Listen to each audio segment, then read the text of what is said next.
Hello mga stories. Oops. Okay. Okay mga stories.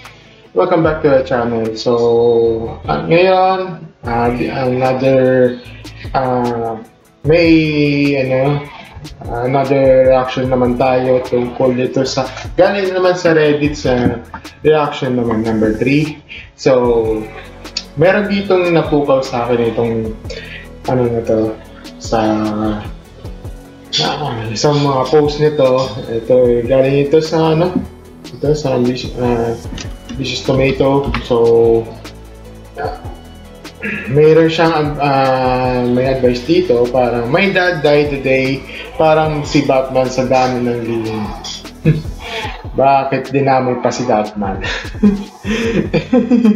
Diba? Okay, sabi niya dito is ang problem / goal. Hingi lang sana ako ng advice since bigla lang din yung nangyari sa dad ko.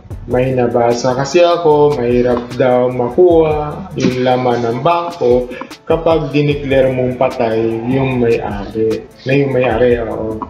So, wala naman akong idea kung saan debt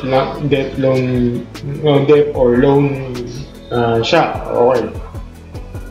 Sa sobrang lihim niya, hindi namin alam kung saan siya may bank account or kung may insurance siya para na din magamit ng mom ko sa future. Kasi pareha silang retired. What did you do? Ang option ko ngayon lang ay palungkatin lahat ng gamit niya to check yung documents niya, plus pinapanlock ko yung phone niya now.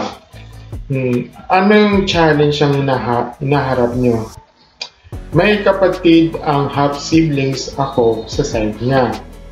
So PS, yes, legal family ko kami, and yung question ko ay para ma-handle ko yung mas masaya yung situation para less complications sa future since need din yung mother ko yung support from me.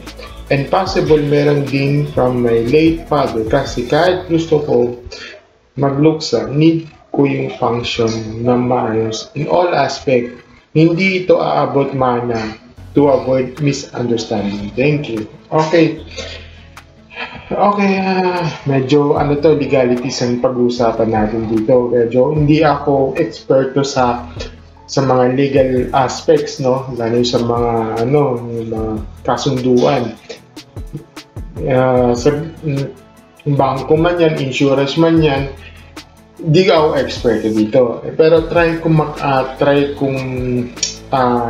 magsabi kung makakaya ko. Ang sa akin lang kasi, as long as may mahanap kayong document kahit sa mga cabinet niya man yan, o kaya mga storage, yung mga even yung as long as makaya yung parang mahanap niyo yung mga yung mga documents para dapat ito pala yung yung mga bangko nyo or sa mga insurance, as long as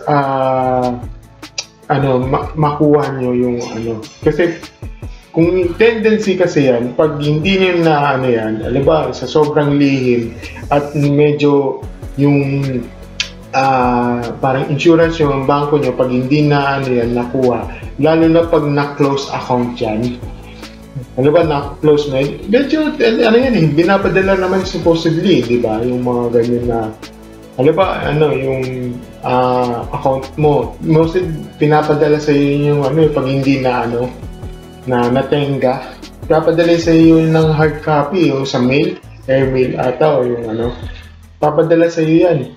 Tapos sasabihin yung ganito, may bangko ganitong amount nito, pag hindi na pag hindi na nagamit yan within a month yan, pwedeng i-close yan at hindi nyo makukuha. Pero hindi kasi pwedeng ganun dapat which is hindi, kailangan para asikasuhin mo yun.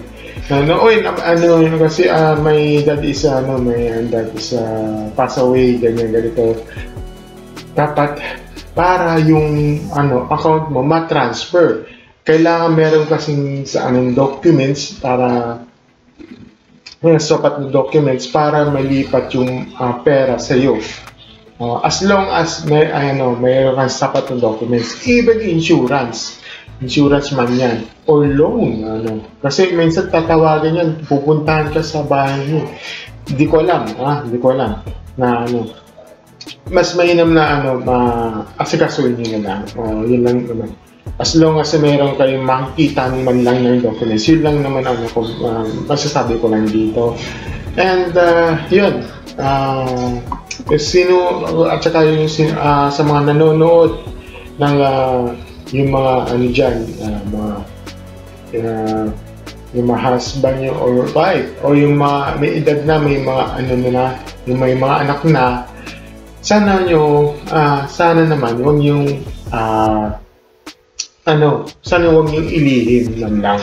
Kasi pag inilihim nyo tapos hindi na asikaso, may tendency kasi yung mga halaga o yung halaga o yung mga pera nyo baka mapunta sa iba. For example, yung mga sa bahay nyo, pag hindi napunta sa mga katulad niya, yung ari-arian, kasama na yon, baka mapunta sa gobyerno yan o baka mapunta sa private sector yan. Hindi ko alam. Hindi ako sa hindi ko alam na baka baka may tendency kasi mapupunta sa iba eh. Yun lang dapat ayusin nyo lang hanggat maaga pa.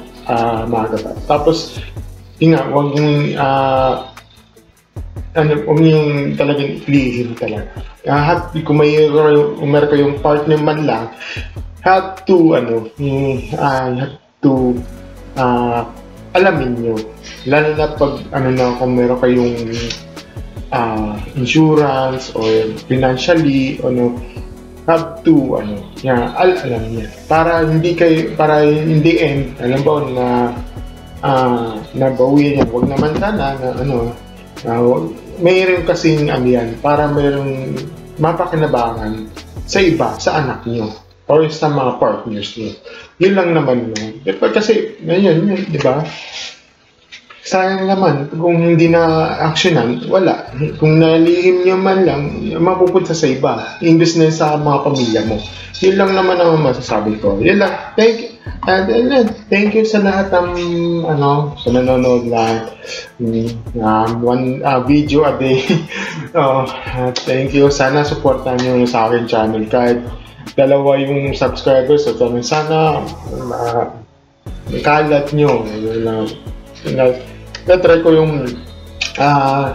kong gawin tong content na to para you have to give your information. Thank you, and kung gusto nyo, hindi ko pa yung start dito, like, share, and subscribe, and click the notification icon sa ating channel. Thank you, and see you next video. Bye!